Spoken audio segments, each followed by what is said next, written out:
Yesterday, we learned of the news that Emerson Mnangagwa has decided to relieve General Senyate from his military duties. Some are saying a procedure was not followed in terms of removing General Senyate. There are quite a lot of views, and some people are even suggesting that retired General Chiwenga is moving quite slow for Emerson Mnangagwa. I will be interacting with that ideology on whether retired General Chiwenga is moving slow or not. Greetings and welcome on your lovely channel from Sunny Global News. If you're watching us for the very first time, please do remember to press the red or black subscribe button so that next time when we film live, you become the very first one to watch us. Is it true that retired General Chiwenga is moving slowly against Emerson Mnangagwa?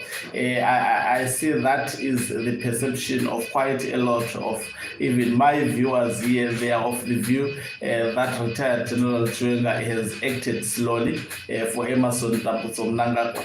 Has Mnangagwa capitalized by actually deciding to remove Senyate from the military and put him closer as the Minister of Sports, replacing Kirsty Coventry, who was actually promoted through getting an international sport title to run the affairs of the sport. In my own view, I think it's too early for people to make such a judgment. And again, when you are carrying a program, the extent of what the retired general is currently seized with, it's not just a one-day program. Remember, Emerson, it took more than 10 years, if I'm not mistaken, because it began around 2005. At one point, he even fought with some of the members who were in his camp, betrayed them to Robert Gabriel Mugabe. At one point, he was working with Professor Jonathan Moyo, but their plan failed. They continued to do so. It was in the media. The media was covering that story for a long period of time. The plan was only implemented when Robert Gabriel took decisions almost similar to what Emerson Mnangagwa has done. At the moment, what Mnangagwa is simply doing, remember, you cannot remove a military personnel permanently as long as you haven't eliminated him on Mother Earth. So as much as the retired Senyate has been removed, but also I think I must emphasize this, that when we are giving this analysis, we are not supporting either of the faction. It shouldn't be mistaken. We are not part of the ZANU-PF factionalism, but we are giving people clues of what is currently going on at the moment. So at the moment, Mnangagwa is pushing retired General Chiwenga to the corner so that he reacts. In his views, he thinks he is weakening him.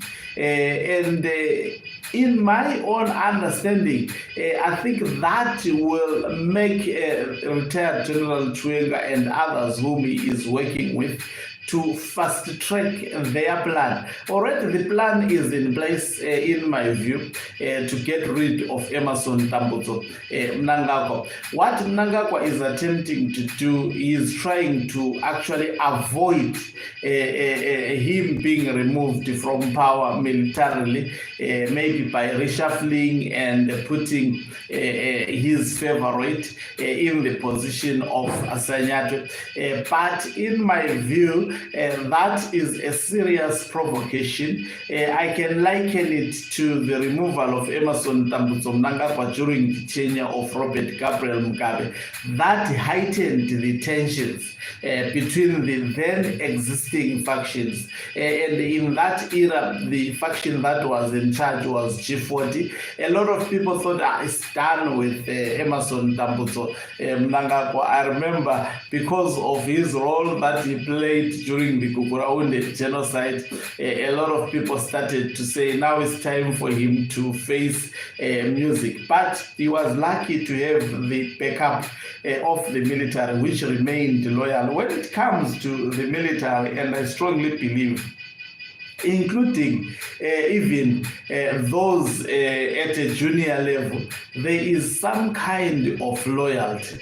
I can attest to you that the loyalty that retired General Chiwenga had in 2017, it cannot die away just like that. It cannot vanish just like that, because when they implemented that coup, there was no discord.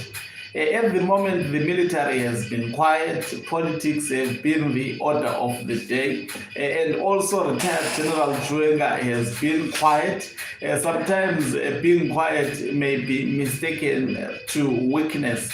That is why individuals such as Julius Malema have actually said, no, that guy has been weakened by Emmerson Mnangagwa. I don't think he has been weakened. If there is anything, I think the guy is stronger than Mnangagwa. If Mnangagwa was stronger than retired General Chiwenga, I can attest to you, he would not be playing these political games, people singing, saying 2030. It will be just quiet in ZANU-PF, but he's playing those theatrics and playing the deception card, because he understands that if he comes directly, of which that is what he is currently doing at the moment, he is coming directly after the guys who are in charge of the Zimbabwe politics, and very, very powerful at the moment, in my view. He is now attacking them directly, and that is bound to provoke a reaction, a very, very emotional reaction. If it provokes an emotional reaction, then the consequences would be dire, they would be catastrophic. But if it provokes a strategic reaction, Mnangagwa may be removed without even noticing, and the casualties would be reduced. I think at the moment, as Blessed Keza said, that but Knox Chivero rather, actually, when he was talking of the signal, he said the signal shall surely come, that as they implement their program, there is minimal casualties as possible, going to an extent of indicating that a good soldier, when carrying out a task, minimizes casualties or eliminate at all the issue of casualties. I think that is what is at the center of the retired General Chiwenga plan. They are being careful because if implemented recklessly, then post the Emmerson Mnangagwa era, the things may be quite difficult for them. Now, let me deal with the last part. Do we expect any positive change from retired General Chiwenga and individuals such as Senyato? Senyato is on record saying ZANU-PF will rule until cows grow horns. That is a serious red flag. Senyato is on record also downplaying what transpired in 2018 when the military was deployed to the streets of Zimbabwe to shoot at civilians. At the moment, the public perception is that Senyato was responsible for the deployment, but in my own view, he cannot deploy the military without actually that being sanctioned by the commander-in-chief of the Zimbabwe Defense Forces. So I think somehow that is not true. But what he has politically spoken on his own accord, not being forced by anyone to speak in a manner, he spoke saying ZANU-PF will lead Zimbabwe until cows grows horns. That on its own makes him very, very untrustworthy. And I mean, there is a lot also about retired General Chiwenga that makes him very, very much untrustworthy. But also, I think at the moment these individuals enjoy support because Mnangagwa has actually gone beyond expectations. He has crossed numerous red lines for that are actually instrumental in causing a highly volatile environment in Zimbabwe. He has overstretched Zimbabweans. Even without military intervention, he is bound to face fierce opposition. This time around, people would be ready even to die for what they believe in, because Mnangagwa has crossed so many red lines. Thank you very much for watching us. If you're watching us for the very first time, please do remember to press the red or black subscribe button so that next time when we film live, you become the very first